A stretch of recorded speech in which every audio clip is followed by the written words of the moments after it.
Beautiful. Great to see you all. Looking forward to continuing on in this wonderful week 8 of manifestation and the joys of learning to take charge of your hologram. So let's get straight on the way. And of course, as usual, make sure that you get rid of all distractions. It's going to go for probably a good hour and 3/4 today, hour and a half to an hour and 3/4. And what we'll be doing today is really doing a bit of clearing today, starting a bit of what I call the clearing process to help improve your manifestation effectiveness. So a lot of the teaching up until now has been around that, and now we'll move towards that. Before I continue, anyone got any experiences to share, like what's been happening in everyone's life? So talk to me. So who's been doing manifestation as a regular practice? Who's noticing changes? Anyone had any particularly notable shifts in their hologram or changes? More sensitive to energy, more aware?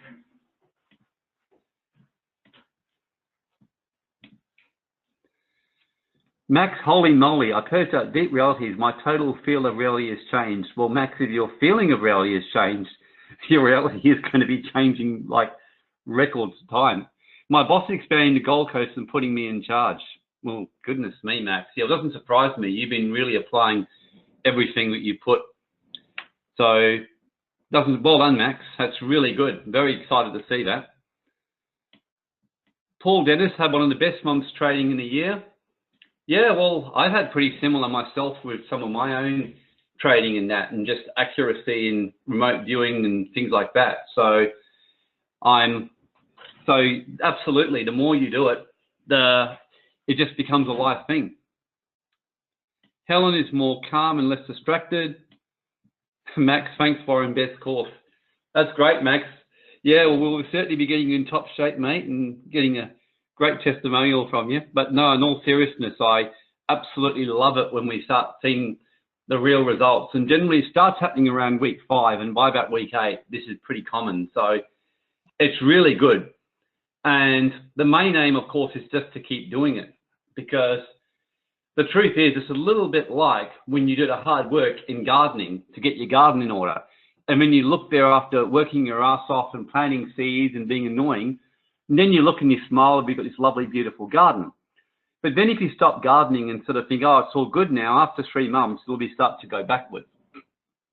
And I'm actually living that reality in my garden right now. I'm actually going outside and my reticulation hasn't been working and I haven't got around to fixing it.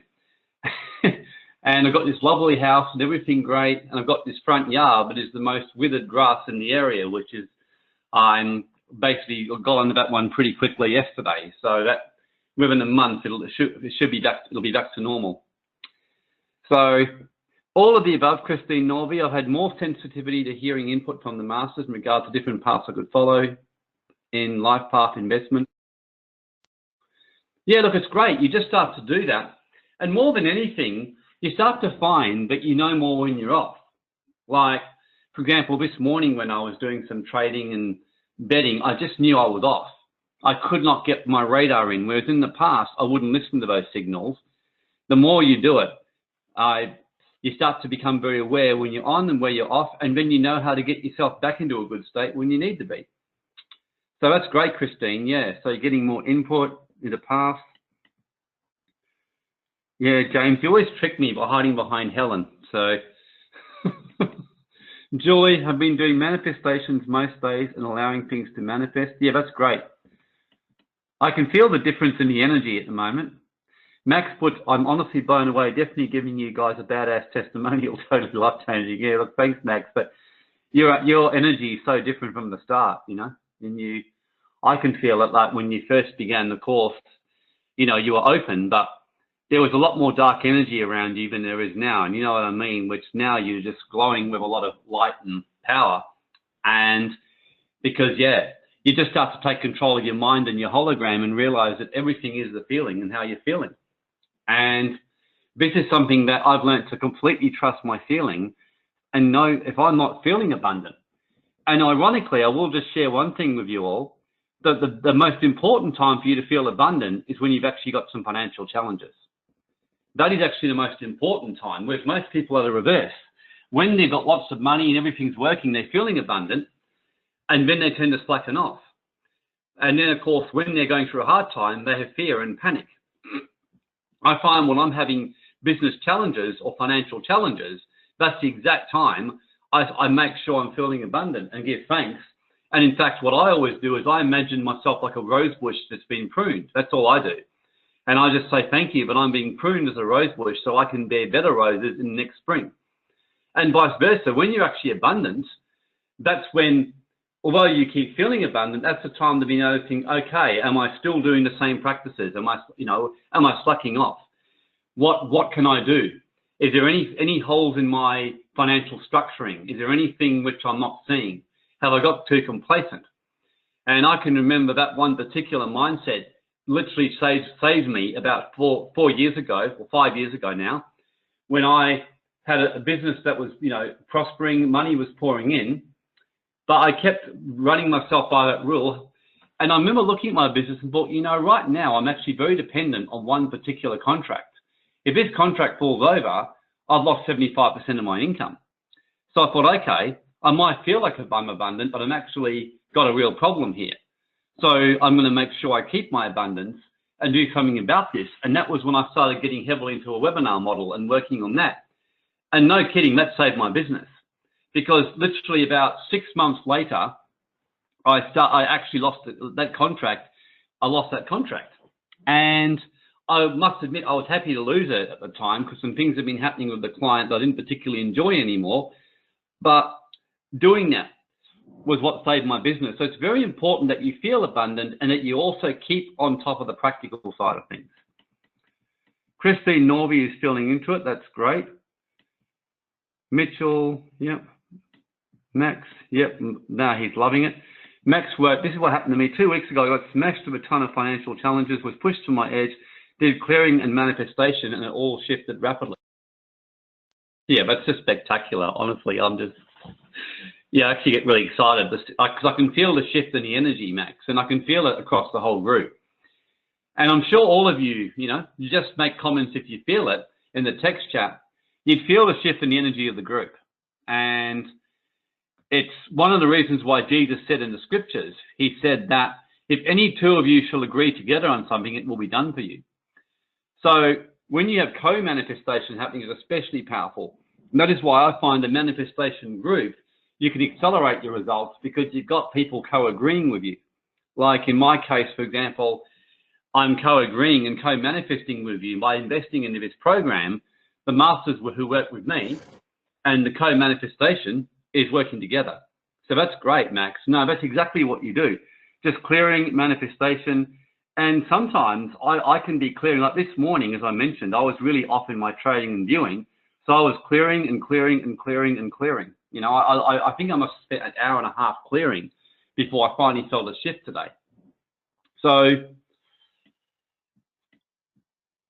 Christine Norby, wow, but it's interesting feeling abundant when having challenges. Yeah, look, absolutely. That's exactly right. Mal Emery, who mentored me for quite a while, made a wonderful comment. He said, always treat your business like it's in a crisis and you'll never be in one. And I've never forgotten that statement. So always treat, and that's not saying be negative, but always see as a potential crisis. Like look at it from the negative point of view, like what could go wrong here? And that one thing for years has helped me over and over again avoid a lot of trouble. And was the reason why when I was at one stage one of the most sought out asset protection specialists in Australia, because I had the ability to see problems that nobody else could see. So very important with manifesting to balance the two out. Manifest the clearing and having a mindset of absolute abundance, but then also seeing what could go horribly wrong as well. Julie, I have to be really vigilant as I can easily get distracted with life or things put in the way to block what I'm working on. Yeah, look, believe you me, Satan is a great distractor. And I love what Yogananda said. He said, Satan, more than anything, is just a dark negative force that's always seeking to distract you from what you're doing and from your path and keeping you in the lowest 3D consciousness. So Mitchell, my last week was even bigger than the previous week money-wise. I felt little areas I became aware while I wasn't fully aligned. Yeah, wow, this is great. You know, it's seeing such a broader range of experience, but that's exceptional, Mitch. Like you and Max are smashing it. So, yeah, I've actually noticed as well that I've been getting more into my music heavily. And as I've been getting into music and back into my piano playing, I'm noticing my energy and consciousness shift as well a little bit more because I'm doing more things that I love doing. A mixture of sacred activation music and some very advanced classical music and famous pieces I'm working on at the moment.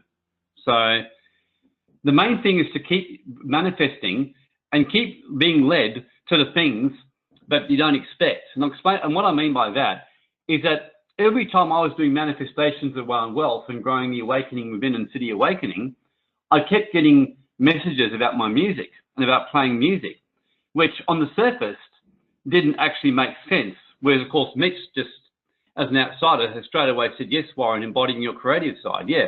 And so in the end, I followed those messages. I started committing myself to daily piano practice again like I used to, because I used to be an exceptional piano player when I was younger. I had my own band. I used to write music. I'd written a lot of songs. Some of them went worldwide. This is a side that probably very, very few of you know about me, but I was an exceptional band leader musician because I used to practice for hours a day. And I came from a family of successful musicians. My grandfather was actually knighted, received the knighthood from the Queen in 1971 for basically being for his services to music, a brilliant musician. My mother was a brilliant, pianist, played concert piano, and actually is now a piano teacher and one of the best for you in Perth. My father himself was an exceptional player. So all through my family was full of musicians. And that was a side of me, I have to admit, with all of my business and work, I disowned a little bit. And getting back into that one, I've noticed my creative energy in business has been soaring back. My third eye, my consciousness, my energy, my heart's been opening more wider as I've been playing music and actually practicing. And even my fingers are getting back their strength as well. So, yeah, Rochelle, feeling the clients are getting closer as I get clear in my direction, ready to do what I'm meant to do. Yeah, look, absolutely, Rochelle. I mean, I've been noticing your Facebook posts and others, and I love the fact you're just taking action. Like, you just simply getting on, taking action and getting out there. And the beautiful thing is when you just take action like that, even if you draft a post, and like I've given you quite a bit of feedback on how you can improve it, the fact is you've done something. It's like getting in the car and starting the drive. And what I do just regularly is I go down to the beach and I actually stand on some rocks and I just keep visualizing the ships of Tarshish. That's an ancient scripture in Isaiah 60 in the Bible, which talks about the ships of Tarshish come laden with gold and they bring it to you. So I just imagine these ships there and giving thanks at the ships of Tarshish. And there's a lot of reasons for that to do with the way our legal system works, our commercial system works, how it's related to what's called law of the sea and admiralty law, which I won't go into now. The point is, as I've been doing that, I just keep on giving thanks for the abundance. I just had a message yesterday, massive payment made to me from a client saying I'm actually, to do a huge package with me and things like that. And then something else coming to me. And then clients been so flooding in. We've been flat out in the last week, absolutely like gone crazy. So that's another thing you can do as well. Find something where you can visualize and just give thanks in the now for the wealth having come in. It's really important when you manifest that you let go, but daily give thanks on the assumption it's already done. Okay? It's really important. So if I had to give you the most important learning of manifestation, it's the sense and feeling that it already has been done. It's so important. So far we've covered all this today, and we've gone into laws of manifestation, the science, water into wine. We've looked at manifestation and working in a daily life. Last 2 weeks, we've looked a little bit about advanced energy reading and remote viewing and energy reading. And week 8, today, we're now starting to look a little bit more about energetic tax minimization, asset protection, and doing some auric clearings around negative energies generally. So it's interesting. I was caught in the zone, but I actually realized that everything we've been talking about is kind of leading into this when I shared about looking at the negative side of manifestation and making sure that it's not just all positive.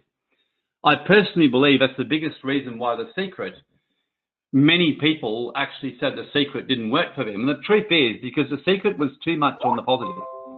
It focused too much on the positive, and it didn't really look at the truth of everything. That was the problem with The Secret. Sorry about this, it's just getting annoying. Okay, so the biggest thing with The Secret was just that. It didn't actually teach people some of the realities of manifestation and how it actually worked in real life, and the fact that you had challenges and things like that. So, and then the next 2 weeks, we'll be talking about money and investment building and the bonus week. So let's get on with transforming some energy today, which is what we'll be doing. So a bit of revision today. So we looked heavily at the science behind manifestation, and the biggest reason for that is it's something that shows that when people have proof on something, and when you actually have proof, subconsciously people believe it more. Now, those of you who are familiar with marketing and copywriting know, for example, very powerful when you see testimonials or proof in anything that you're doing. Because subconsciously, let's say, and I'll give you an example, I just put, like with Warren Black, that I'm a tax minimization expert and help you save tax. That sounds okay, but doesn't make you do anything. Then I write, my name is Warren Black. I'm a specialist in tax minimization, and I help you keep the greedy, gold-digging scumbags far from your assets and keep the wealth in your own pocket where it rightfully belongs. And I'll save you more than I'll charge you. Now you've got more interested because you can feel the emotion and power behind it. But still, if you know me, those of you who know me and already trust me, that's fine. But what about clients who don't trust me, for example? So let's say that after that, I've just got 3 testimonials, and each of them saying, yeah, Warren Black saved me a heap of tax. I love him to bits, great company, very honest. That gives you more credibility. But, so even now, some people will go, oh, that's enough for me. But then you're going to have some people who are naturally skeptical. And then imagine if my testimonial said this. Let's imagine that my first testimonial said, hi, my name's Christine Norby. You know, I work with Warren Black, and all I can say is the best experience of our life with I can imagine. His company was thorough. They were honest to deal with. They were quick. Not only that, I had a $45,000 tax problem, and they got rid of it straight away. On top of that, I got an $8,312 refund in the pocket, overall $53,312 difference. I can't say enough. Who finds that testimonial quite compelling already? The fact that the numbers, who finds that really compelling, just out of interest? Yeah, Julie, yeah. And why? Because subconsciously, the fact that you've given specifics makes a difference.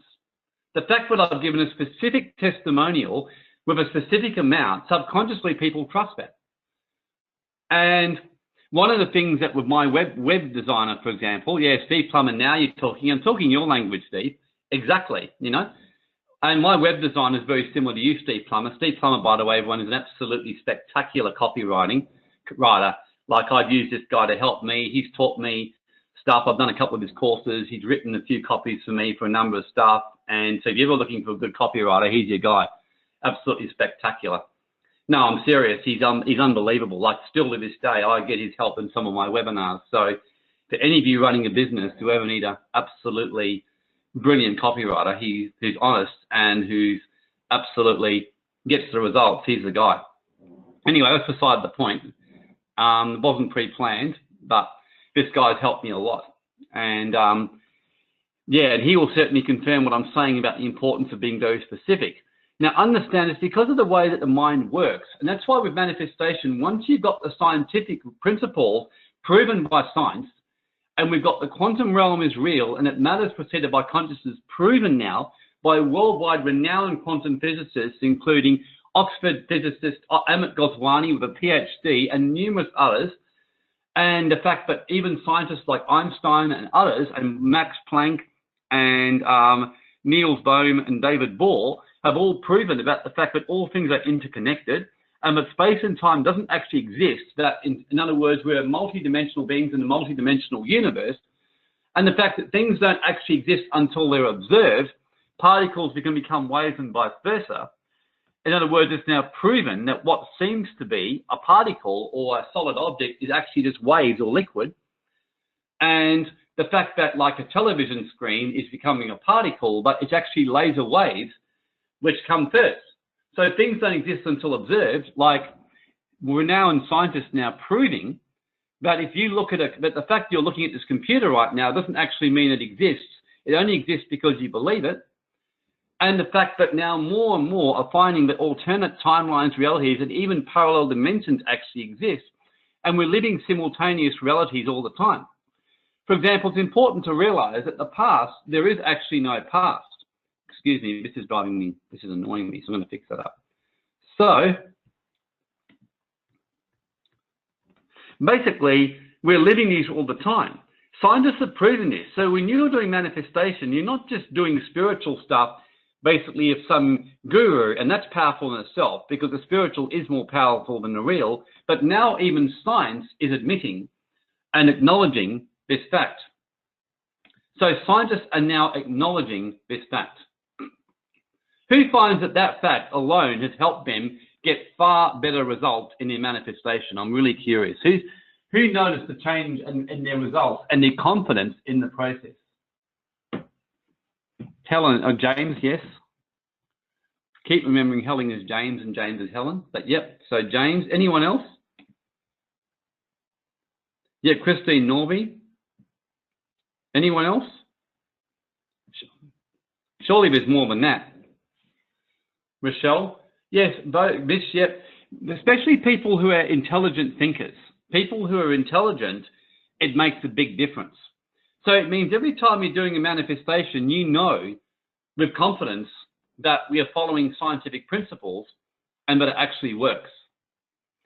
And of course, we also show the spiritual side with water into wine as taught by Yeshua the Christ in the scriptures and also taught by Joseph Murphy in The Power of the Subconscious Mind, or in a different book altogether about turning water into wine, and how this literally is a whole manifestation process.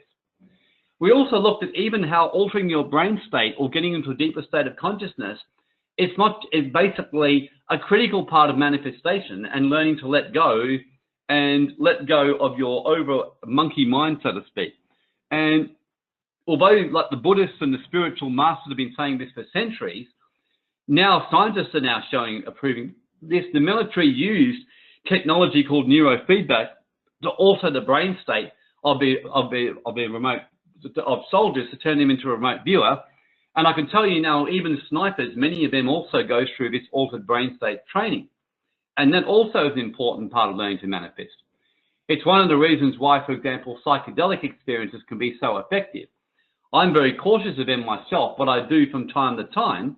I have had some of those things and been on some retreats because they help you move into a deeper state and switch on and activate parts of your brain and consciousness.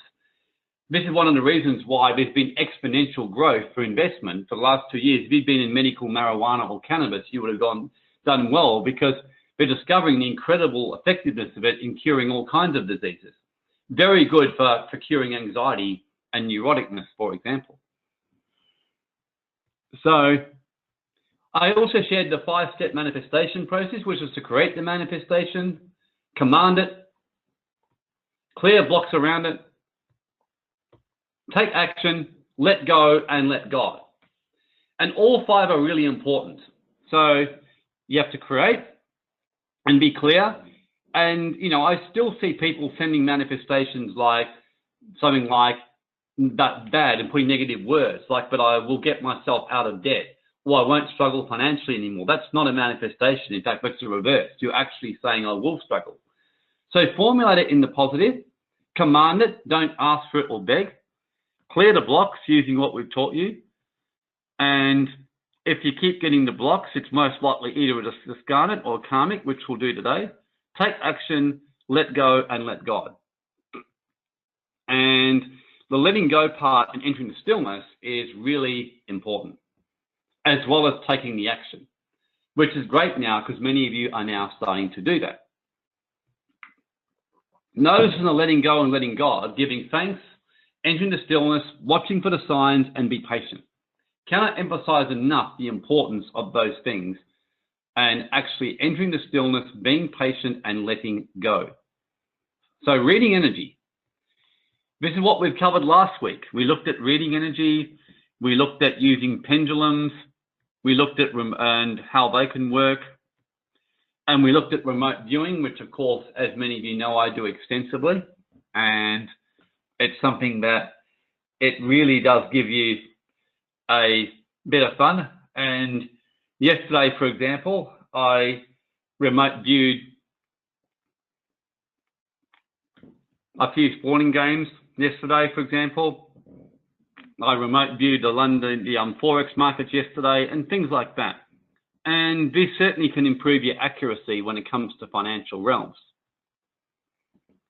We've also looked about pyramids, and this is something which I extensively use. I mean, I use pyramids extensively in my manifestations and energy reading. So a pyramid, for example, is very, very effective and very, very, very, very powerful. And so a pyramid is very, very, very powerful. And it's like a magnifier is the best way to describe a pyramid. I have got the thickest hair imaginable right now after having very wispy thin hair a month or two ago from constant work with Sammy and pyramiding over my hair. And I've increased my testosterone in the same way. And did that also with my gallbladder and my stomach and everything else. And I was very pleased to go yesterday, for example, to my chiropractor, who's brilliant. He's an energetic chiropractor. And he actually said to me, yeah, you've actually don't have any stones in your gallbladder. They've all passed through. And I was so pleased because I've known I've had these small ones for a little bit of time. And I did a full cleanse. And I did a huge energetic cleanse on it and then did a physical cleanse and used pyramids. And yeah, they said you've actually passed them through. And it's an amazing feeling. I actually feel for the first time in many, many years, right now I've got this gallbladder that actually feels light and liver, which for years it hasn't been. So pyramids are very great magnifiers. Max says, how many times per day does it take, Warren? You know, is it just focused pyramid visualization? Yeah, look, what I do is we just do it. You don't have to be doing it all the time, but you do it, really see it there. And I even create an intention, Max, that the pyramid will stay there for 24 hours, or Sammy will do that for me. So you create the intention that it will just stay there, and you'll leave it there. So that's basically one thing that I do. So today, let's have a look a bit about negative entities, cleric auric attachment around things. So this is the negative side of manifestation and getting rid of the negative blocks around this area. So far we've been speaking about all the positives and focusing right. Now let's have a little bit of a look at the fact that when we've got these negative money experiences, and then even when these can get in the way of manifestation. So if you've had negative money experiences, you'll find you're manifesting, but you've always got these little viruses in the background. And this is why clearing these out is so important.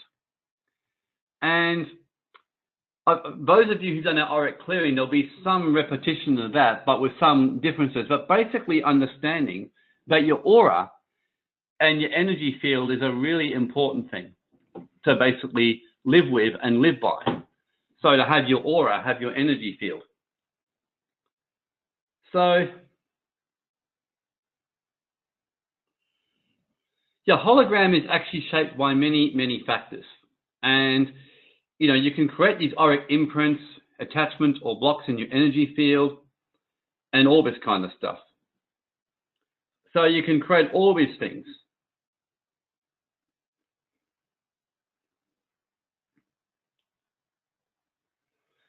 So past experiences, parents, imprints and beliefs, ancestral or life imprints and things like that. So all these things are really, really, really, really, really important. So these can all shape you. They can all affect your experiences. They can all get in the way, basically. So things happening between ages 0 to 6 is another example. So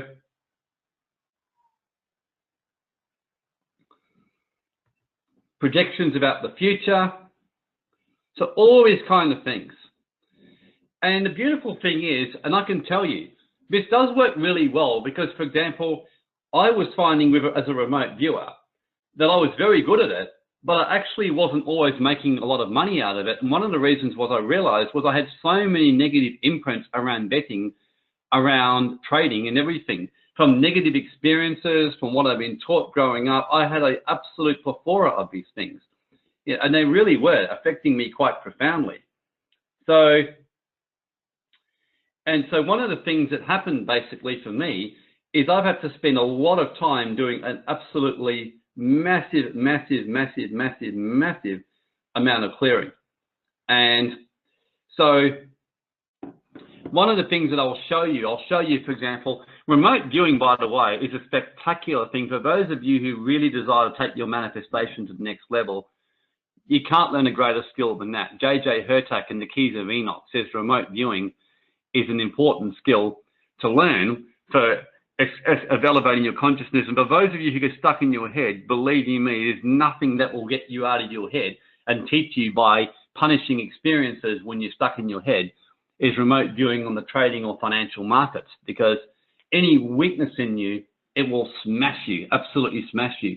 And you learn to have to trust your sense. You learn to have to listen to your sense. And better than anything else. It's harder, Max. It's possible, but yeah. I'm going to be doing a free remote viewing webinar in the next little week or so, just for this, just basically as a bit of a bonus for people, just to kind of teach you that and introduce you to that. Julie says, sounds like I need my trading and betting has been an issue, so look forward to clearing.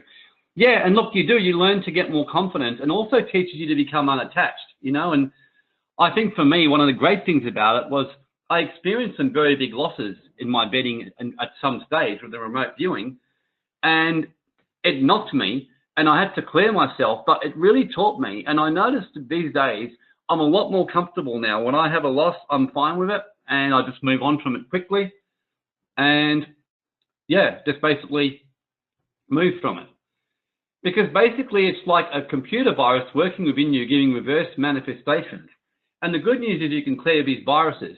Just for a bit of fun, let me just quickly show you something. So this can give you a bit of an idea about what life can be like, but why it's quite useful for you. But like yesterday, for example, I did a number of different ones, and I actually had a very profitable day yesterday, even though I got a couple of these, I called them incorrectly.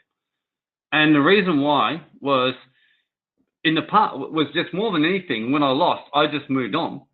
And I also managed my risk. But for example, this is the beauty of remote viewing. I did one particular game yesterday, did 2 readings, but both of them I got a ridiculously clear hit. So to show you, for example, on this one here, you can see this guitar, like a red guitar,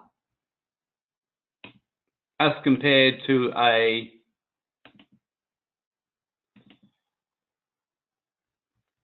zebra.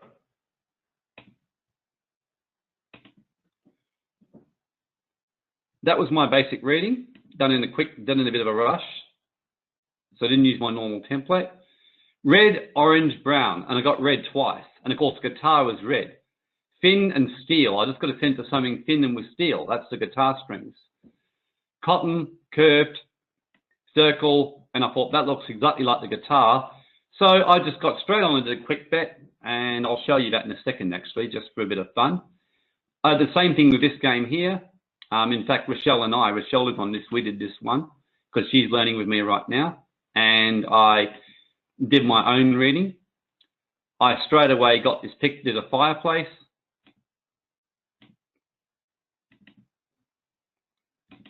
And then there's a series of assorted items. The important thing you'll notice is how different the photos are. And basically,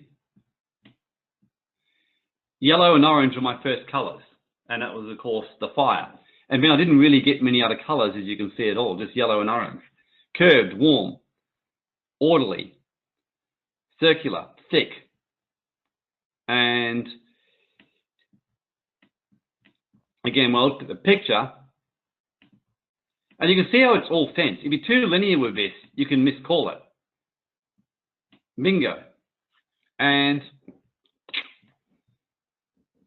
so I straight away thought, nah, overall I got the fire, pretty confident. And Rochelle had a similar one on her one. So I thought, yep, going into that one, show you what happened in a minute.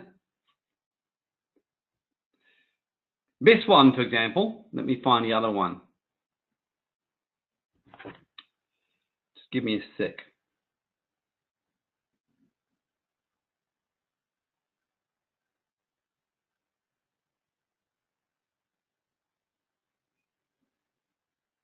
Now, this one here was a more difficult one. And I ended up putting a bet on the Senators. But, for example, and you'll see this here, a mixed reading. And the reason why was the Senators were having a fairly good little product. So I thought, yeah, it's worth putting a bet on. One was a picture of this blue ocean. Notice how the pictures are very different. I learned from experience. That's why I have someone who's trained in remote viewing and photo selection to pick the photos for me, to make sure that they're very, very different photos every time. And that's an art.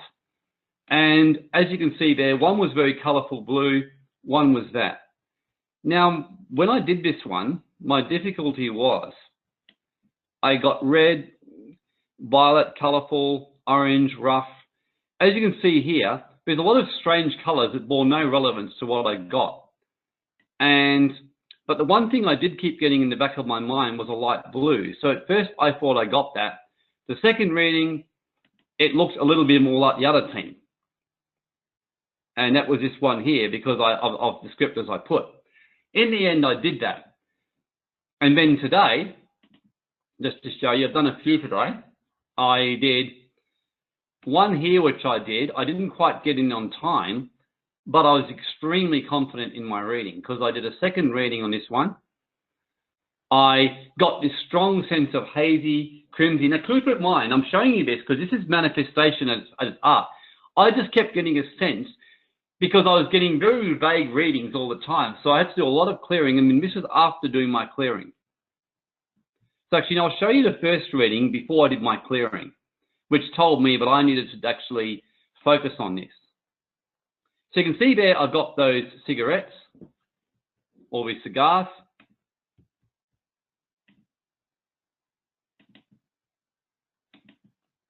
And I've got this one here of a lady skating. So again, two very different photos. But the problem that I've got here is when I looked at this, I thought, the thing is, this is direct, it was all over the place, to be frank. It was a terrible reading. I had brown and reddish, curved, dark, oval, firm. If anything, looked like the cigarettes, but the violet, the pink, the centered, elevated, and I kept getting a sense of blue. And this is where remote viewing and manifestation is it's these little senses, which by experience you learn to pick. And I straight away thought, this little blue, I couldn't get rid of this sense. I did a bit of a long clearing on myself and did a second reading because I thought I needed a second reading. As you can see, there's a swimming pool there. And the second photo is this very pale crimson stream from the Passion, okay? Now, this one was easier because I'd cleared my mind. Now look how clear this one is. I got hazy, purple, violet, crimson. I actually put crimson, and the blood, of course, was crimson. So as soon as I looked at that, I got a hard, curved, round, oblong. I thought, bingo, I've got this one. And when I looked at this one here, I thought, nah, this is not a swimming pool. This looks a lot like that one. I was so confident. By the time I got onto the game, it was 2-0 up. So the odds were terrible. And I thought, you know what? Blow this. I'm so certain in this one. I am going to put a nice little bet on this one. So I did. And there you go. I only got 1.1, but just jumped on before the webinar and just put this on. Just quickly, $50, bingo. Nice and easy. Yesterday, I did the Russian ice hockey and bingo, put 400 on, got myself $94. I got a pretty clear hit on Russia to beat Slovakia. It was slightly mixed, but bingo. And then remember those other games I showed you? So this was the one with the Flyers and the Senators, the one I showed you that was more mixed on the readings. I lost that one, but this is the one, it was a 6-1 victory, the one which was very clear. And I had another one here that was very clear. That was the one I did the day before. I got two very clear readings. This was probably my favorite one. I was actually watching the Australian-India cricket. Anyone watch that incredible one-day win with Australia when they scored their highest ever score? Out of interest, this is shows you where remote viewing can be quite absolutely bloody spectacular. Anyone watch that one, the Australian-India?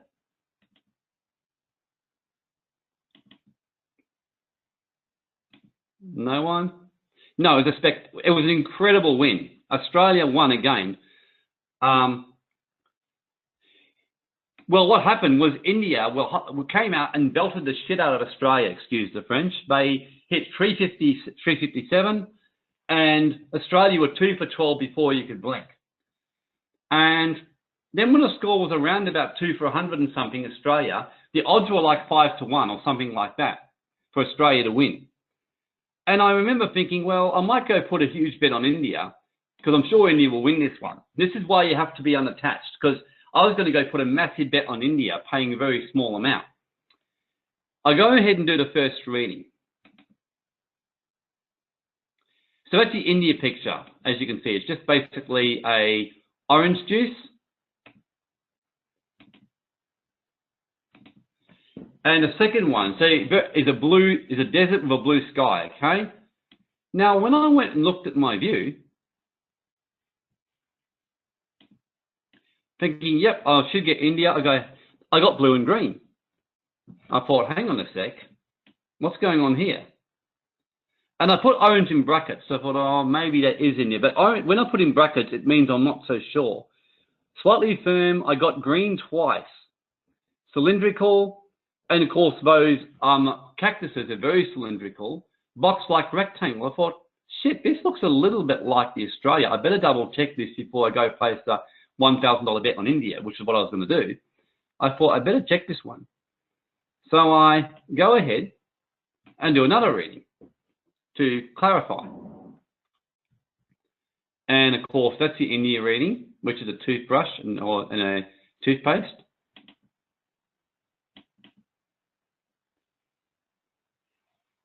And then of course, this very heavy green thing with this guy doing all this stuff with the grass. Now, when I go ahead and do it,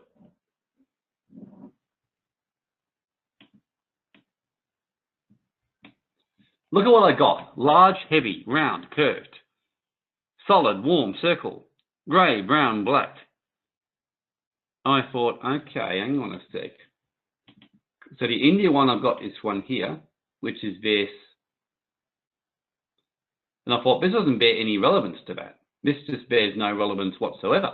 Because the thing was, I got a whole lot of sensors in that one. Whereas this one here, I thought, hold on. So I thought, this is ridiculous. I said, I think I've got Australia to win this game, but surely Australia aren't going to win this game. Now, in the past, I've made that mistake, and I haven't bet. And I kicked myself. So in the end, I thought, and lately I just do it. I think, and this is the beauty of becoming unattached and being comfortable with losing, because you do lose in this one, like I showed the Ottawa Senators game, and I thought, what the heck? I'll just go put a small bet on this one because the returns are so damn good. But as you can see here, like who can see here clearly the resemblance to the Australian picture? Just the descriptors, what I've got here, the diagram. Can you all see how much that looks like the Australian one? Yeah. So in the end, I thought, okay. So I thought, blow this. I thought, I am going to place a bet on these buggers. So sure enough, I go and I put a $70 bet on Australia, paying, it was 5 to 1, but then it jammed, and then it dropped to 4.54, which was really annoying. But I thought, well, you know, $70, making a return of like 400% almost, I can live with that. So I did that bet, and I left it at that. And what's the game? Australia kept fumbling along, but they kept in the race, and then suddenly Australia went ballistic, hit the most incredible last 8 overs and hit runs and won with 2 overs to spare. And it was absolute shock all over the place because it was India's home ground, India red hot favourites. But that's what remote viewing can actually do. That one was quite a clear one. The ones that I've generally got incorrect are the ones that basically ones where I'm not that sure, but have a guess. That one I actually thought, nah, I've got Australia. There's no question in my mind I've got Australia in this one. So either I'm completely wrong or I'm about to make some money here. Who finds that interesting, by the way? And I'm showing you that deliberately because I'm actually showing you how you can use manifestation and reading energy if you master these skills. And it does take time. It really does take some time. And I didn't really have good mentoring. I had to work a lot of it out myself. I was taught by someone and got some help in mentoring. But I've been Shazia, I got a little bit of help from a lady called Shazia, but overall a lot of it I've had to learn myself and make my way myself. But so you can see here, it's a fantastic skill to learn how to read energy and to be able to actually do that kind of stuff. Max says, you find a certainty of your reading is a sign to go or skip it. Well, it is, but here's the trap, Max. Sometimes when you're really clear, you're actually completely wrong. Like I've had almost 100% accuracy in remote viewing Forex, gold, and futures market. I got a ridiculously clear reading yesterday that the pound was going to go up. Now, that actually concerned me from what I learned in the past. That often means your mind's playing tricks on you, and you just happen to guess it spot on. And there was just other little signs, and plus I'd done it in a rush. So I was doing it with Nolene, and in the end I said to Nolene, look, Nolene, I'm not actually, all that sure about this one. And I said, I'm really not that sure about it. So I said, I think we're going up, but I said, I've got a bit of a hesitation about this one. So I said, I would still bet to go up. Now, it did go up initially. It did. But, so provided you'd done some tight stops and gone in, you would have ended up either breaking even or making a small profit. However, what ended up happening was it then did a massive drop. So I remote viewed a time period. And the other thing too, the good thing with Forex trading and why I find it easier to remote view in sports bet is you got the benefit of charting. And like with the pound yesterday, for example, the overall trend was down at that time. So although it was saying up, the overall charting trend suggested down. Whereas I found with Forex, for example, with gold, I've had very good success with gold because the charts basically, when the charts are showing a strong uptrend and I remote viewed the uptrend and said yes, then that's the time to go in. And even better with remote viewing, it's helped me with gold when not to go in. Like 2 weeks ago, Nolan and I were going to go in for a gold trade because it looks certain to go up, but the remote view is mixed, and if anything suggested it would go down, which is what happened. So we ended up not going in. So remote view, by the way, saved me in the crypto bear market because the number of times we all thought the trend was going to end, and I went to go ahead and actually, place the bet or whatever else. And yeah, the number of times that I thought that I was going to go ahead and do that, and it basically saved my little royal ass. So, it saved my royal ass basically. So it's quite interesting, really. So this is where remote viewing can be really, really good.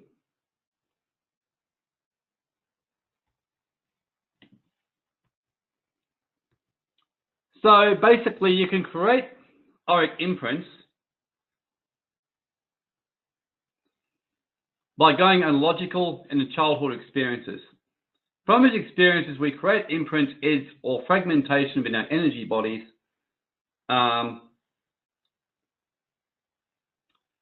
which become stuck and create fractures or imprints within our auric field. You start acting through the filter of your imprint. It can happen very, very quickly.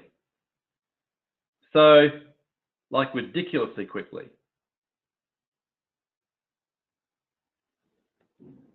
Just like your house can get dirty within a few days while living in a polluted planet, your energetic house can get dirty quickly. You need to be clearing yourself regularly. So it's important to note when you go analogical, we create imprints when you go analogical. So this is the big thing.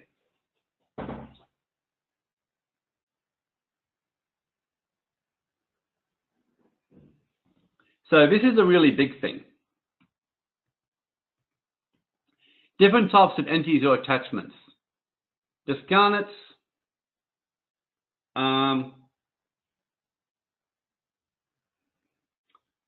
humans who've died but not passed over the other side, for example.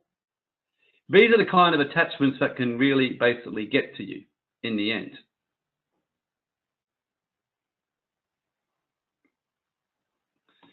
So demons or evil spirits, these are the other ones that can get in the way and they can basically go after you. So demons or evil spirits. Negative entities.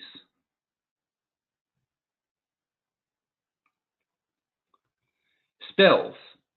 So these are all the kind of things that can really do this with you and really affect you.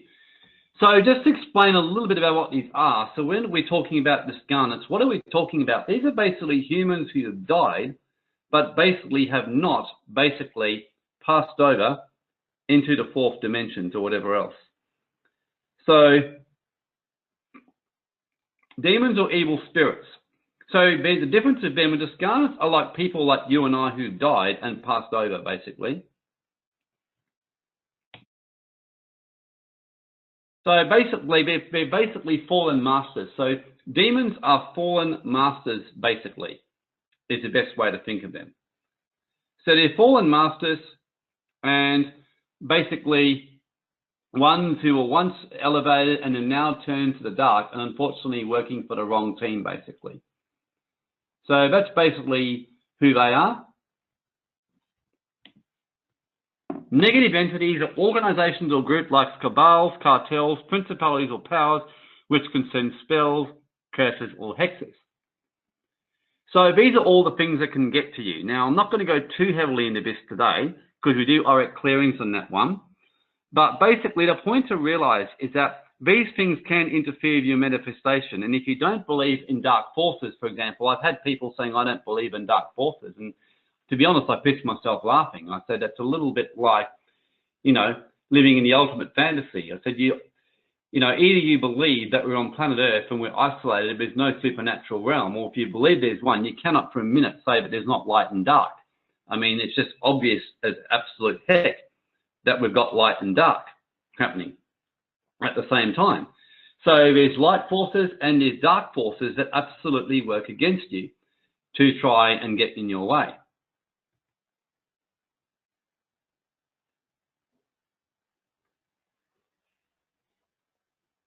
So very, very important to get that and realize that and understand that. Now, so these are the things that can interfere with your manifestations. I can remember when I was a lawyer and I was having no end of problems with the Legal Practice Board. They were giving me absolute shit and I couldn't understand why. And I was doing everything that I thought was correct. And then I finally was sitting with a shaman who I'd been working with for years, and he said, let's tune in. We found out that there was a cabal, a negative cabal of 29 dark individuals who form part of an entity who are hitting me with attacks and negative black energy. And I was like, shit. And as soon as we started, it took a lot to deal with it. And to be honest, at first we couldn't actually deal with it, which shocked me at the time because back then I didn't have the powers and understanding I have now. So we did various sessions and actually couldn't shift it. And it took about a year before finally I was shown what to do, how to shift it. And then once we shifted it, within a matter of no time, it was quite miraculous. This went on for 2.5 years. I could not shift this dark energy. It was too strong. And I was finally shown how to do it. And literally within days of me doing it, they changed the investigator.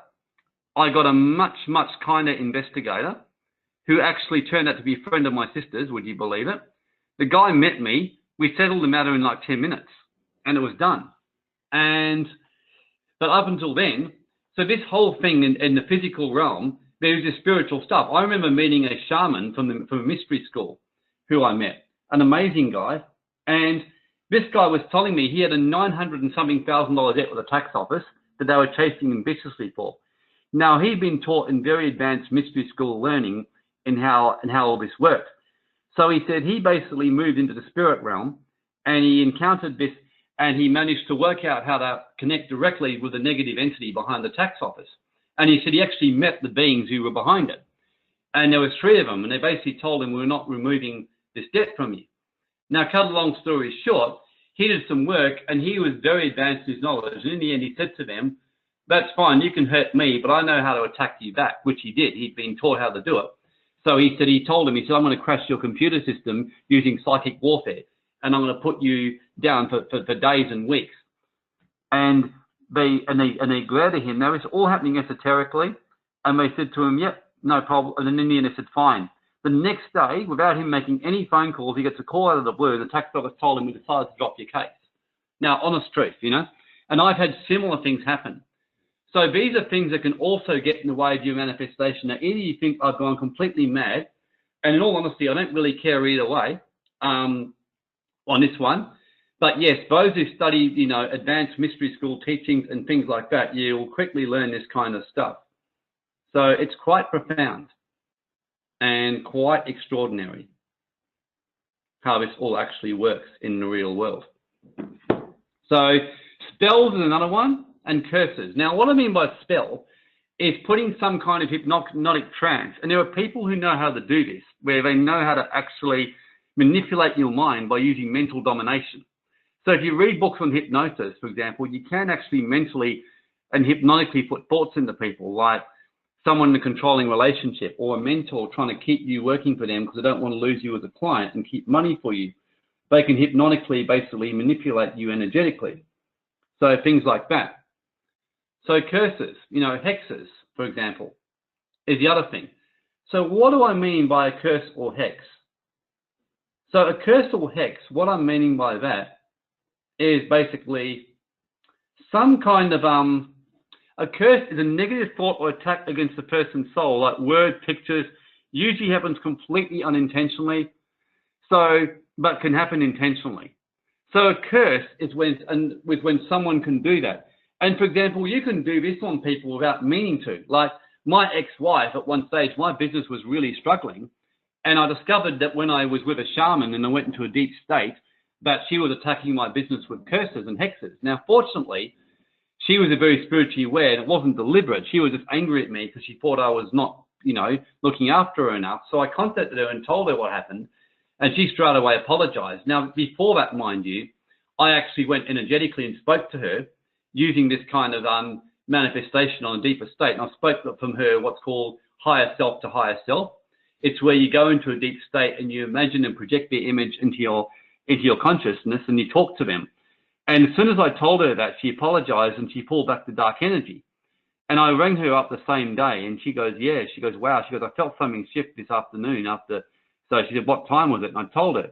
So she apologized and said, yeah, look. And I said, look, let's talk this out. We sorted it out, and my business just went bang, you know, worked really, really well. I started getting the money flow back into the business. So this stuff is really powerful and really, really, really, really, really, really, really important, you know, to get a handle on it. You know, really important. So hexes as well, for example. So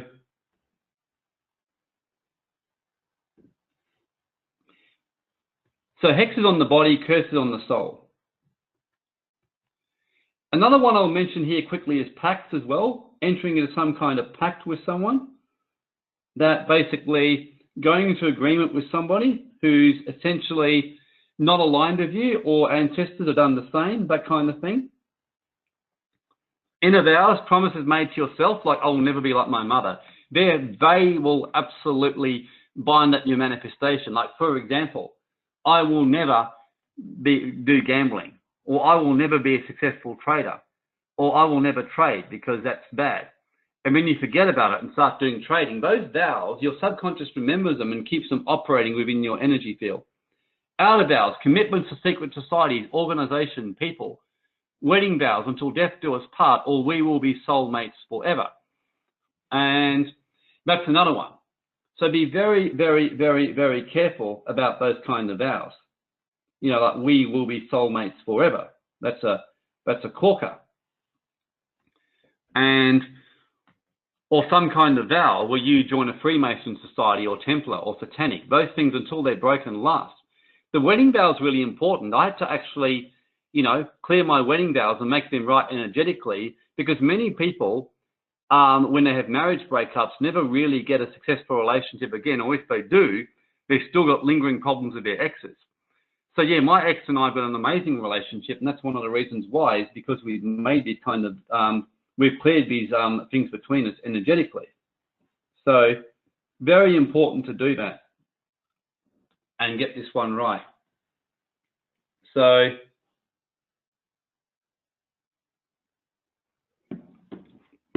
Out of hours, actual commitments to secret societies, organizations, wedding vows until death do us part, will be soulmates forever. Deserved and undeserved karma. This is consequences for past actions or yourselves, ancestors over the family line, for example.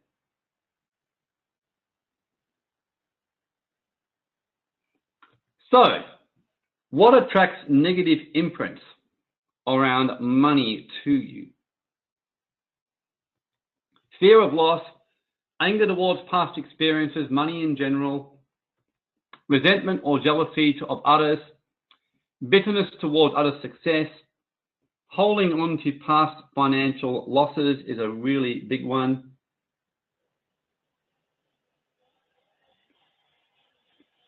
It's a really, really big one. Doubt and trust and belief in yourself. Prolonged sadness and unresolved grief around money. Poverty or scarcity mindedness, things like that is another one. Holding on to imprints or beliefs around the church. Critical or complaining spirit around money. Alcoholism. Drugs or escapism of any kind.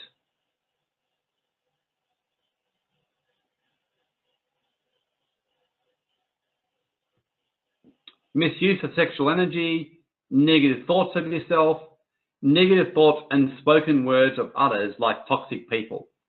So all these things can actually do that to you.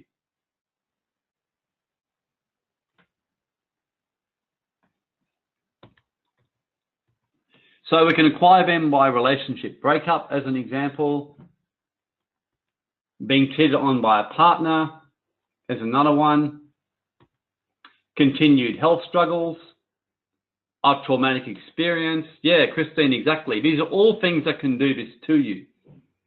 And they can be quite horrific, you know, these kind of things. Harsh language or bullying, bad, painful experiences, making up a story about what somebody else said to you. These are all the kind of things that can do this. So,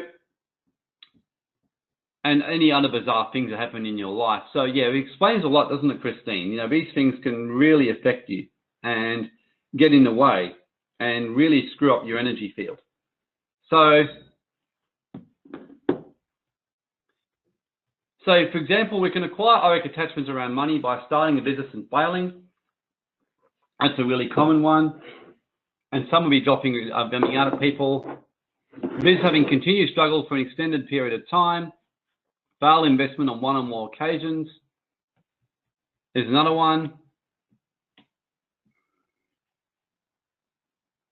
Yeah, Rochelle says, I'm holding strong to the anger towards past experiences. Oh, no, absolutely. Yeah. When you do that, by the way, scientifically, you're still trapped in an incarnation from the past is what's happening. Because the past doesn't exist. It's already been, but you're basically living a simultaneous reality. So, for example, you lose on an investment, or you get wounded in a relationship or something like that. You know, all those kind of stuff. One little tip. The reason people get wounded, from my experience, is more because they hold on to things. That's the reason why. You know, holding on to things and not actually letting go. That's the biggest reason.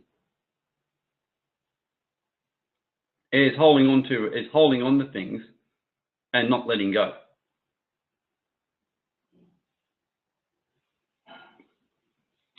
So this is like a wound or boil, is what it says here, which is so true.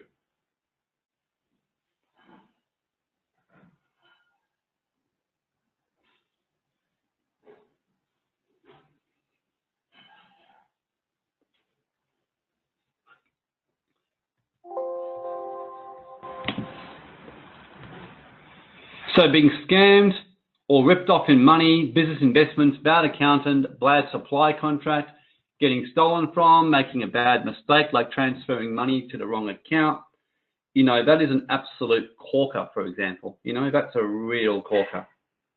So when these things start happening,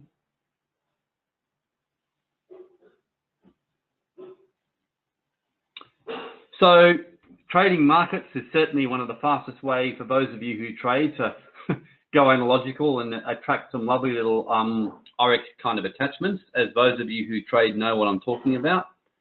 It's an absolute like horror, as you know what I mean. So trusting somebody and getting bad advice. That's obviously another big one as well. So any of these relate to any of you before we move on, just out of curiosity? Who like goes, oh yeah, these really relate to you?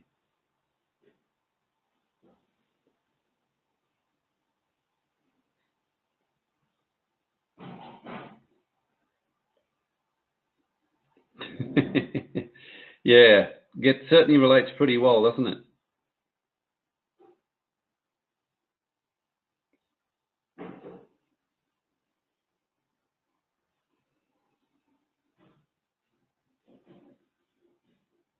Yep, Christine, yeah, definitely trading for Julie, yeah. Bit like that, isn't it?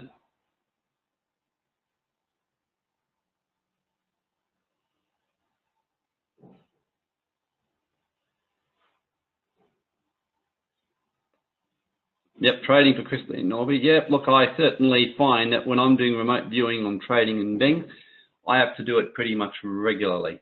You know, I kind of have to keep doing it on a daily, consistent, frequent basis, because if I don't, I soon learn the hard way. So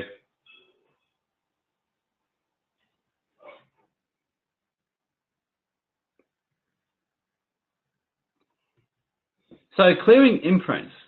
Yep, that is a really, really another one.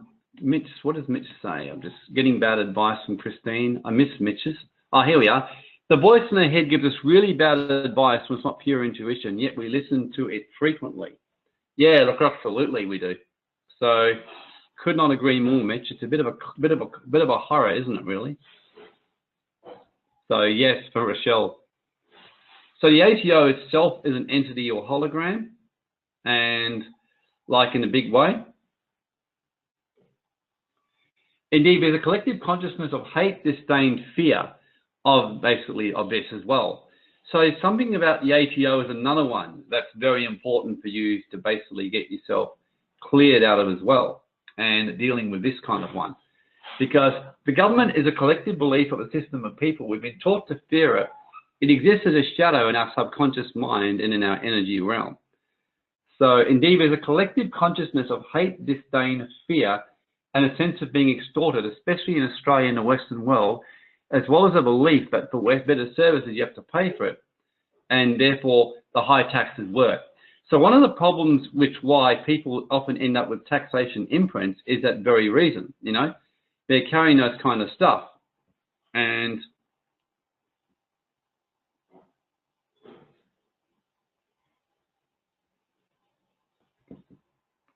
so there's this collective consciousness of hate, disdain, fear, and being extorted, especially in Australia and the Western world. So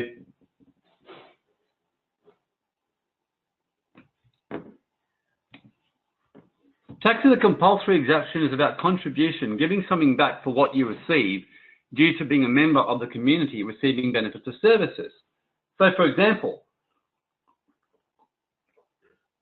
high taxes disproportionate to services received represents selfishness or the guilt of the collective consciousness for not giving back to others of the community and not being empowered and standing in the truth as well. So this is the other one too. A throat chakra imbalance is how I would describe that here. So the thing is to realize with taxation is, yes, it's a compulsory kind of exaction here. And just going back here. So it's important to realize that the ATO is only a hologram or energy in itself. That's all it is. And while you believe in it as having impact or power over you, then it will continue to have power over you. So that's a pretty important realization to actually get. So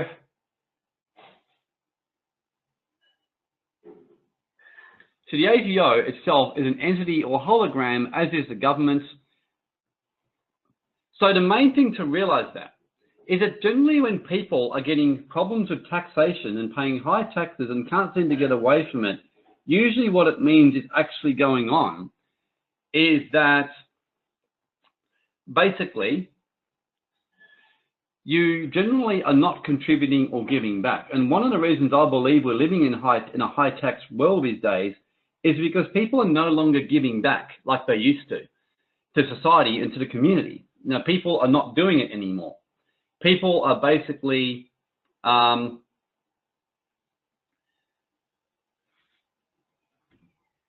to think of the way to put this.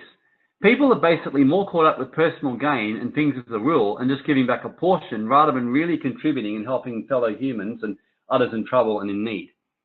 So what we tend to do is attract an energetic counterpart, which is taxation.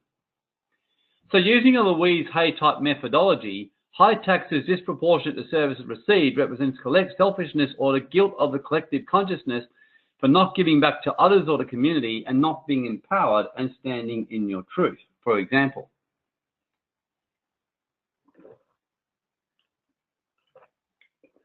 Generally, what I would call some kind of throat chakra imbalance.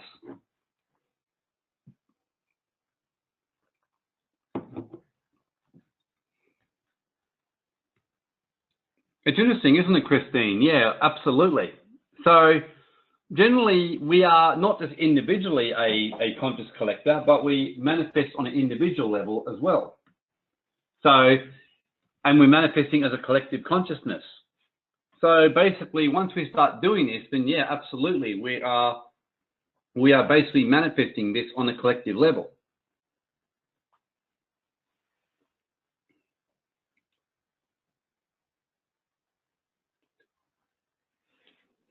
So it's very interesting, isn't it? Extremely interesting, as many of you would actually notice and agree with. So very fascinating, very, very interesting.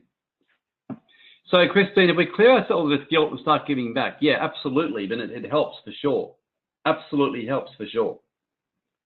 So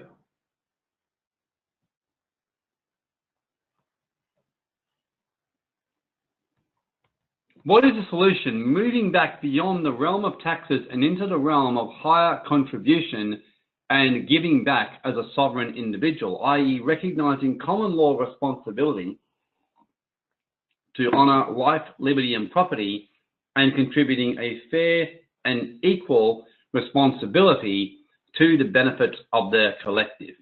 So that's basically what's happening here.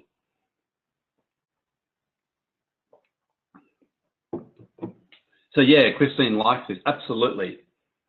So once you move into that realm of higher contribution, that's what starts happening.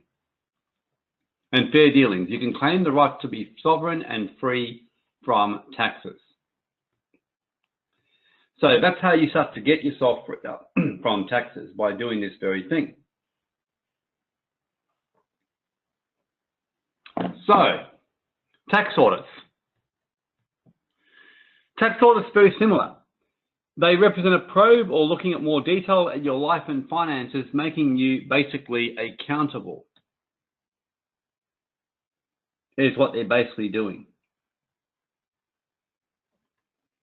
My experience is clients who get tax audited pay attention to detail, are rebellious and dislike government, have sloppy books basically, and rebellious in the clouds, hostile towards authorities, or in some cases are moving to a higher level as part of the challenges to stretch them. I ensure they're giving back and have systems and procedures in place. So that's basically what's happening there. Bigger levels, bigger devils. Tax audits are a way of compulsory contribution and are often attracted by people who resist contribution and don't have a mission to impact the planet and whose heads are up in the clouds and not paying attention. So the key is to be at peace, see the benefits. Yeah, Rochelle, bigger levels, bigger devils. Key is to be at peace, see the benefits and purpose. Lessons to learn your books and finances, be grateful to the entity of taxes, contribution, benefits, then shift it and make it invisible. So very, very interesting. So this is the thing to realize with tax audits, and so taxes. So when you look at the metaphysical level of these stuff, this is what's going on. That's why no matter what's going on in your life, realize that it's a lesson and it's a shifting and it's a work on you to basically train you for mastery in all levels of your life, basically.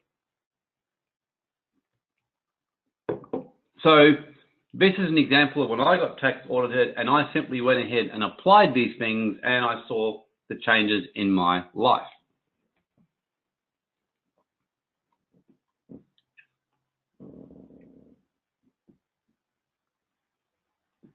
So we have completed the audit of your income tax affairs. Based on this information, we do not propose to take any further action if we receive new information. So as you can see here, this was when, by the way, I had quite a few things going on in my taxes, and they basically, I just did manifestations, I did clearings around this whole stuff, and I managed to keep my mind very clean and know that everything was for a purpose. And I even trained myself to feel like this is a perfect thing to help me grow my work to the next level and help me in my business and in my line of work. And it did. It showed me that manifestation worked. So that's how I saw the whole experience at the time. And I had numerous mistakes in my taxes, or I had a few, which they saw, and they just said, oh, we're not going to do anything about it. So this is the beauty of how well this actually works. One of the things I find useful for people to get is this hierarchy of authority. And have a look at that and really process that. And you can see that there.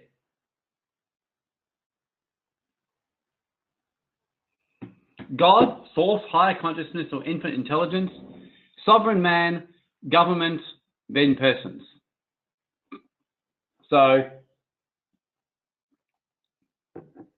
many people are still living in what I call the realm of what as a person. In other words, that basically you're under government.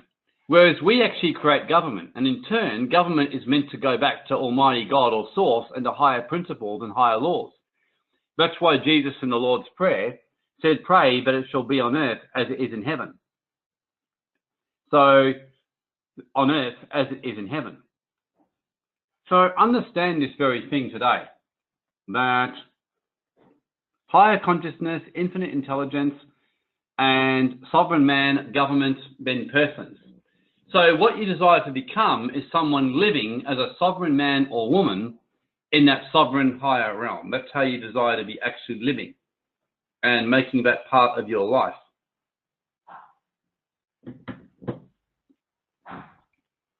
So this is one of my favorite ones. So for example, and the best way to think of this is, let's just say the government brings in an 80% tax rate. Well, is that actually government or is it actually stealing money? Because it's not needed. It's number one, it doesn't comply with higher law, which is basically that everyone keeps the fruit of their labor. And that's the number one rule.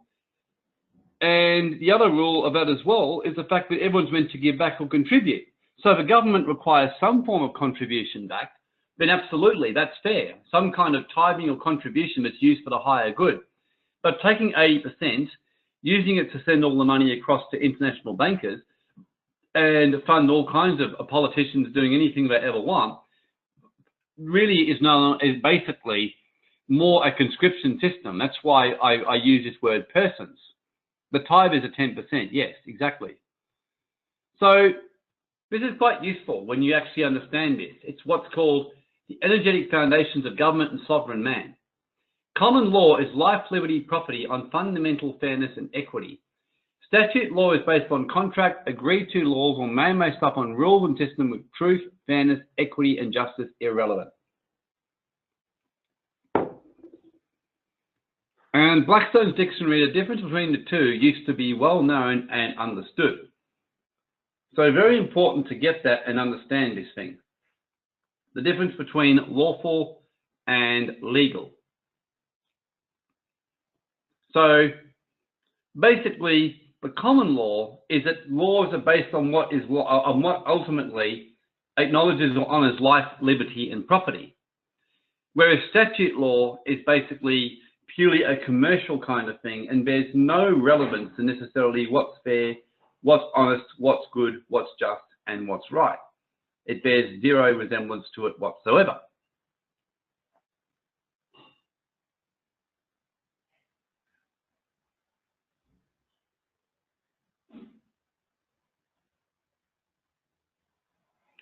So the difference between the two used to be very well understood.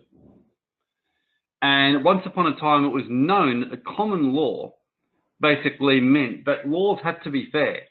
And like life, liberty, and property, for example, a law that basically makes sure you don't murder people or kill people or do violence on people, absolutely, that's common law.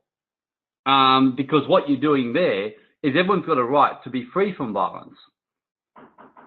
Equally, for example, with property and things like that, same kind of deal. Just hold on, everyone. The doors, there's a knock on the door. I'll just have to answer it. Give me a sec.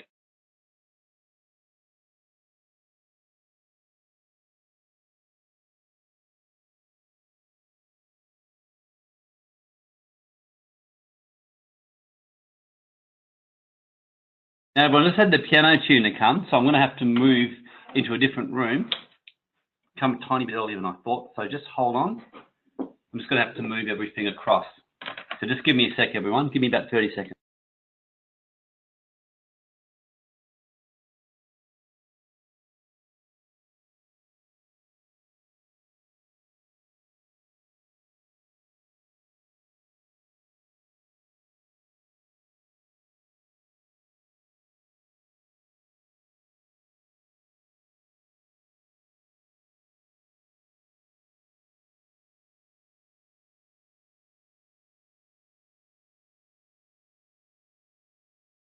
Everyone, so can you all hear me okay?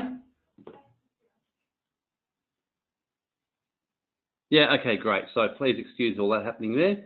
Anyway, so life, liberty, property, fundamental fairness and equity, statute law is based on contracts, agreed to laws or man-made stuff on rules and systems with truth, equity, and justice not relevant. Yeah, I didn't tune piano. So these are examples. Another example is that the right of self-defense. That's a very good example of how this works. This is why it's absolutely disgusting what they've done is removing the right of self-defense by and large, because that is a fundamental right, basically to protect your property. And you can see how the law has gone right away from common law and moved onto what's called a statute law, which is a completely man-made system based on a lower consciousness way of teaching. There's a very interesting book for those of you who desire to explore that further by Bastiat called The Law. It's an amazing book, you know, really fabulous book. So Called The Law by Frederick Bastiat. So the sovereign man is personally responsible and does things because it's ethical and rights to do it. The contract is written in the heart, you trust him.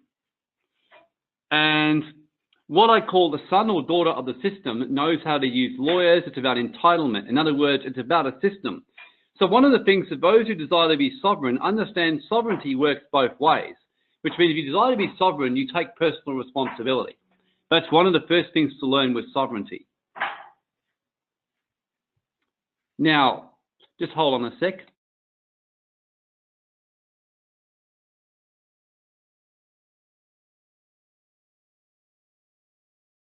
So basically, the son of the system uses lawyers and things like that and is very much less about that. So, for example, a classic example of that is companies and things like that and entities that people use, and which I must admit I've done before, which are basically being used to basically avoid responsibility and walk away, like what the banks do in royal commissions and things like that. And they've walked away from things, you know? And that's a classic example of how that works. So basically, if you desire to be literally a common law individual or ethical or whatever else, that's how you do it. Very, very important that you actually live your life by the conviction in the heart, what's right and wrong. So, for example, I can do a system contract and, you know, be very clever and extort money out of you, or I could do what's personally responsible and do right by you as clients. So that's a very good example of how that works. So a sovereign man or woman knows if they lose money in investments, have business challenges, get sick, they're the architect of their success and their misfortune. They don't blame anybody else for a bad relationship. They just simply say, well, there was two to tango, and especially if you've had 2 or 3 bad relationships, know that the only common factor is you. The sovereign man or woman says, yeah, well, basically I've had 3 bad relationships. Each time I'm the only common factor. Clearly I'm the problem. That's how a sovereign man thinks. Or has 3 scammed investments in a row. The sovereign man or woman goes, well, yeah, clearly I'm attracting bad investments. Clearly I've got greed running through my system. Clearly I've got imprints and karmic stuff going on in me, which I need to get onto quick smart. And I'm the problem here. Whereas by contrast, the system not only depends on others, but follows them, fights violently, is narcissistic, commends their success, yet blames others for their misfortune. So they'll be like, yeah, I've been scammed 3 times. These people are scumbags. They're this, they're that. Oh, yeah, I always have these toxic men. You can't trust men or can't trust women. That's a classic person who is not being sovereign and basically blaming everyone else around them for their problems. Now, I don't know if any of you are going to admit you've been guilty of doing this. Truth is, all of us at some level have probably done this in our life. Part of growth and energetic shifting and new manifestation is doing that and realizing you are completely responsible for your whole hologram. You know, you are responsible for your hologram. You and no other. Taking accountability. So, the son of the system is a child of the system, the government who educated, trained, and created them. So that's basically how that works.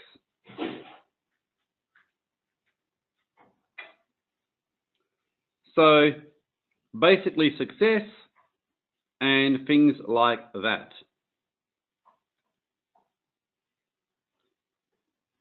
Yep, it's a dark energy when you do the blaming, Christine. I could not agree with you more. It's very, very dark.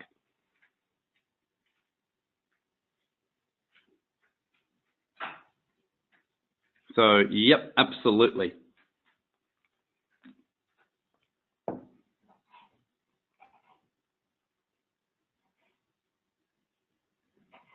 So these are what's called the sons of God, the privileged ones, the system, things of that nature.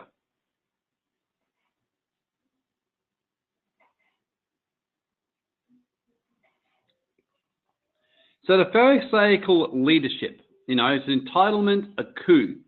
So this is what happens when you become sovereign, basically.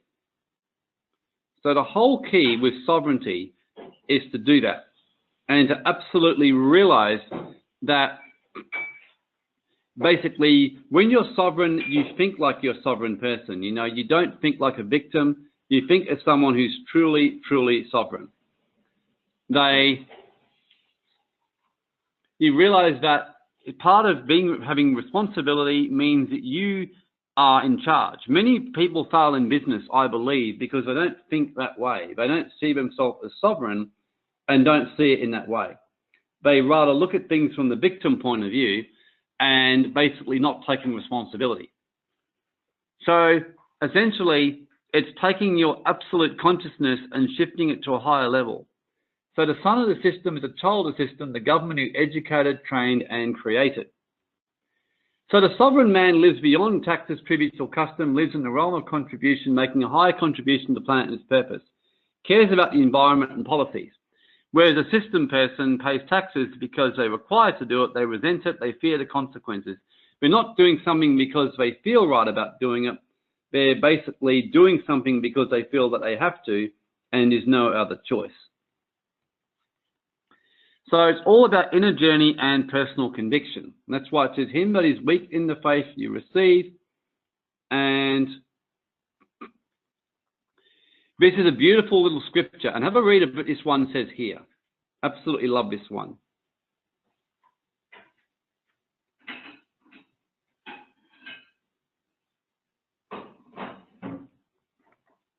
So look at this last verse especially. He doubts is damned if he eats, because he eats not of faith, for whatever is not of faith is sin. Okay? Whatever is not of faith is sin.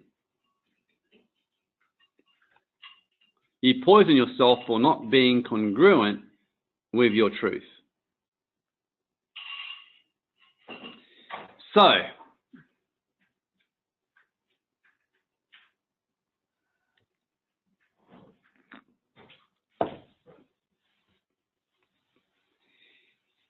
have a look at what verse 14 says as well. It says, I am persuaded it is nothing unclean of itself, but to him that esteems anything to be unclean, to him it is clean. And he that doubts is damned if he eats, because he eats not of faith, for whatever is not of faith is sin. So it's powerful, isn't it? Very, very powerful. Yet pure holographic teaching.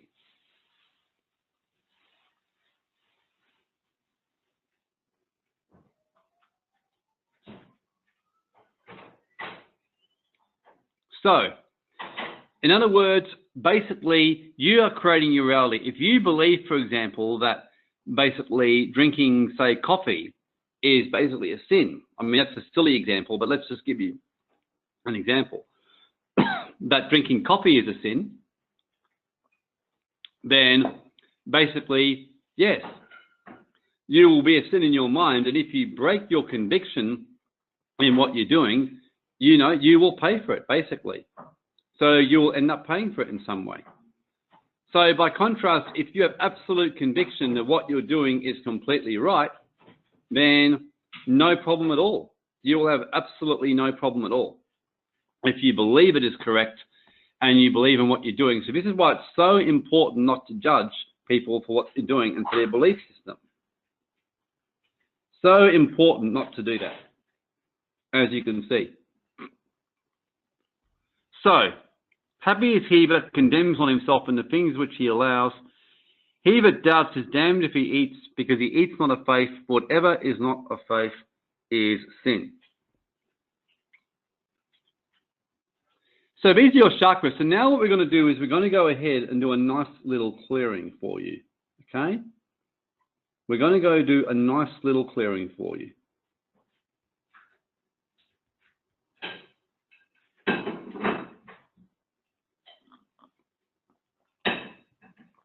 So, we're going to go ahead and we're going to move money and tax imprints, okay? So we're going to go ahead and do that. We're going to remove the tax imprints.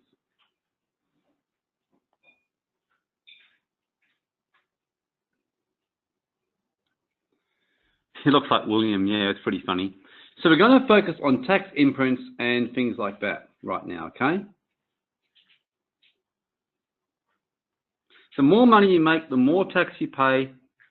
It's better to earn less money, so I'm not giving half of it away and being stolen from. I must pay my fair share, otherwise I'm not a good citizen.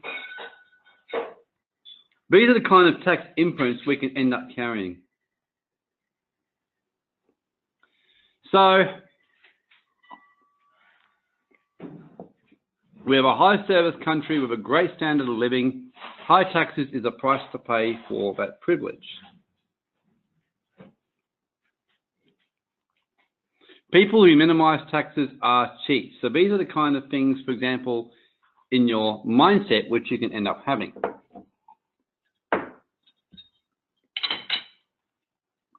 So what we're going to do now is do a full auric clearing. So what I desire you now to do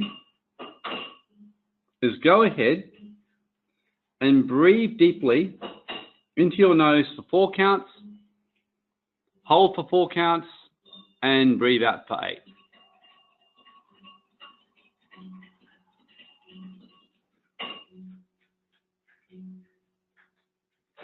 So breathe through the nose for 4, and hold for 4 counts, and breathe out for 8.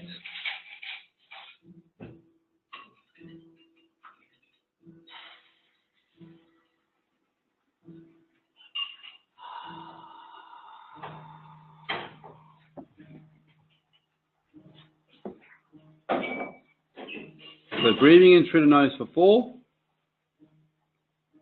hold for 4, and breathe out for 8.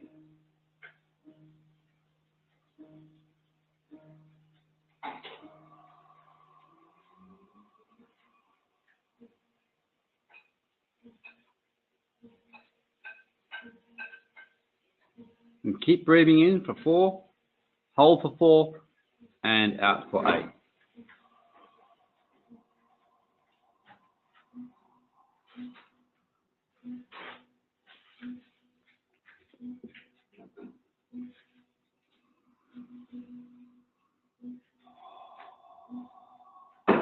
and just inhale this auric clearing code into your third eye.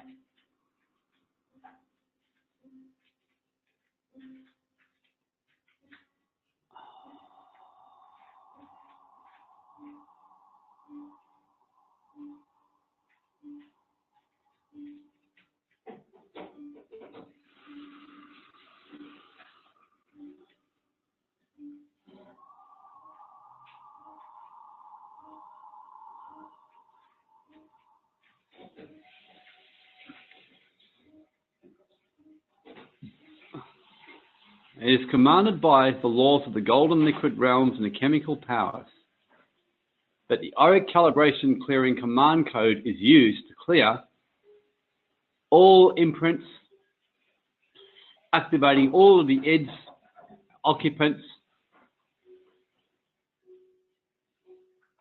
and logical experiences, imprints, thought forms, especially around money, around taxes, around finances, and clearing all negative experiences, the source of all negative experiences happening now or before around money, finances, investments, on each and every level, on all dimensions, in all simultaneous realities, in all parallel universes, in all chakras, across all levels of each person's energy field now.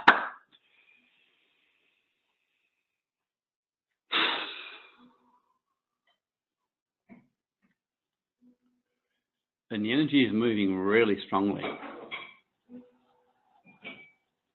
There's a lot of things just flying out of people, implants and blockages and negative occupants and energy blocks.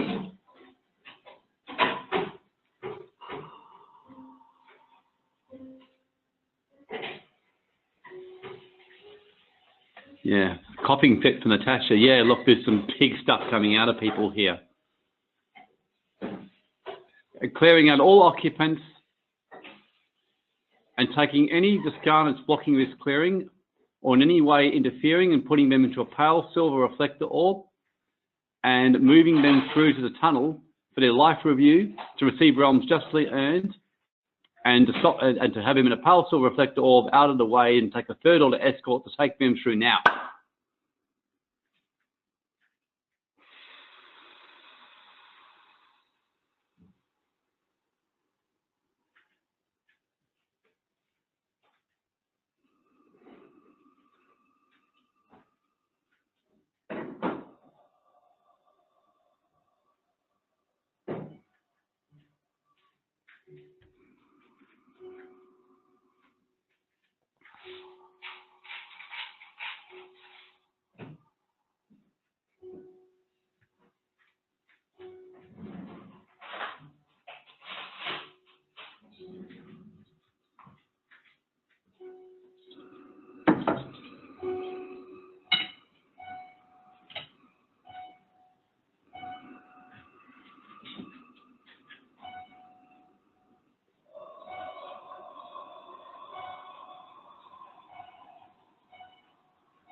Clearing the source of all fear, and also using the auric calibration command clearing code to remove all demons, entities, occupants, negative thought forms on all levels now. Moving demons, thought forms, and soul fragments and personalities of others also, and especially any imprints from the mass consciousness, from the mass mind, from parental imprints, ancestral imprints on each and every person around money, around finances, and around their wealth, and around their business now.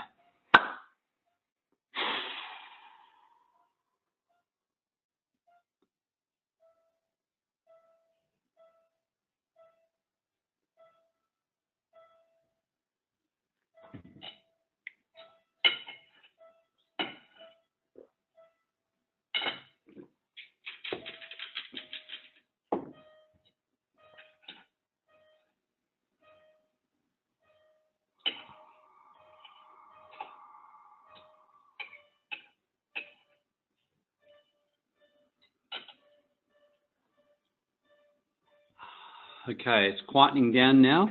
Take a sip of water and share your experiences.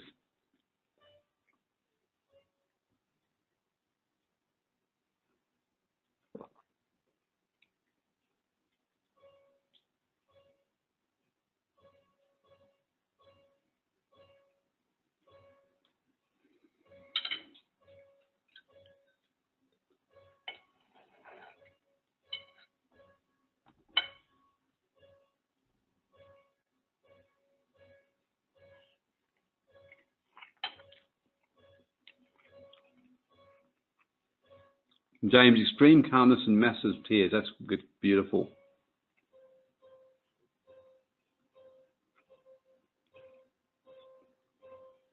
Christine, the energy moving my left hand was very strong and tingling. Excellent. Mitchell, something interesting, the voice in the head gives us really bad advice when it's not pure intuition, yet we listen to it frequently. Yeah, absolutely.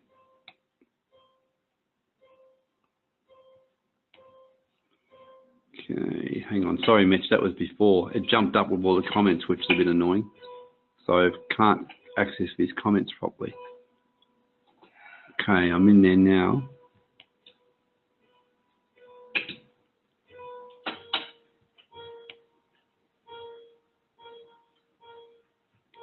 Could feel stuff leaving my head and then out of my teeth for Julie. Yep. Christine, the energy in my left hand. Rochelle felt my neck lighter, energy moving up and down my spine again.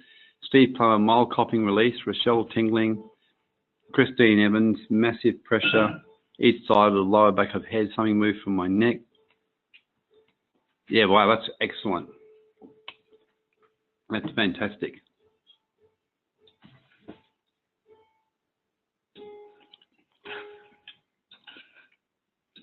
Amazing. So who really felt that clearing was amazing for them? Who felt like profound shifts? Yeah, Mitchell, an immense vastness opened up from the heavy feeling in my third eye. That's excellent. Priorities are clearer. What about you, Max?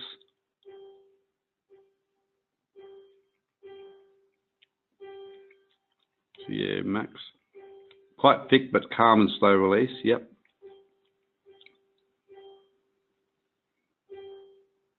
Max feels very calm. Julie, new possibilities. Christine Norby, things flying. Yeah, there was a lot of stuff flying. I just saw things flying off en masse, to be honest. I just saw a heap of stuff flying off people.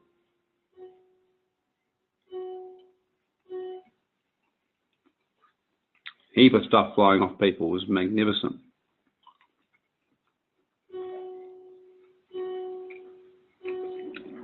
Yeah, it's still going. Yeah, it's definitely clearing quite a bit at the moment.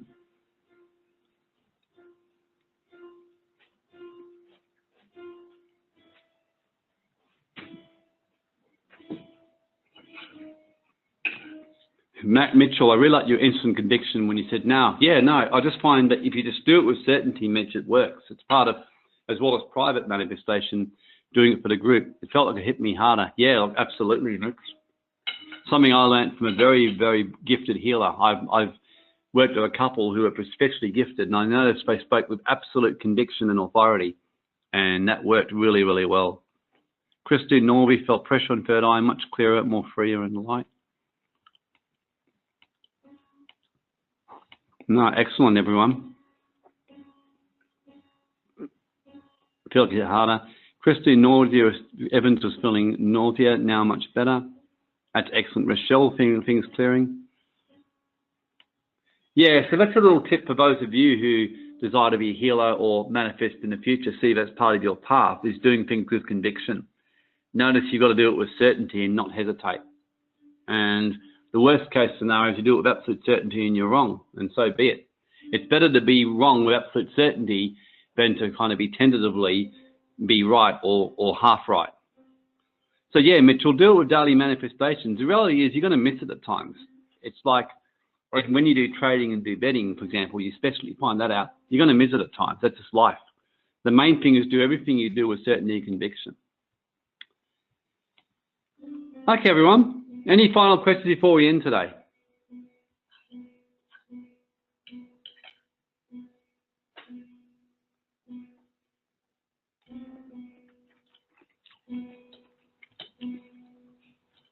Thank you. No, excellent, everyone. Well, thanks very much, and I look forward to seeing you next time. And make sure you drink plenty of water and allow it to integrate. Thanks, everyone.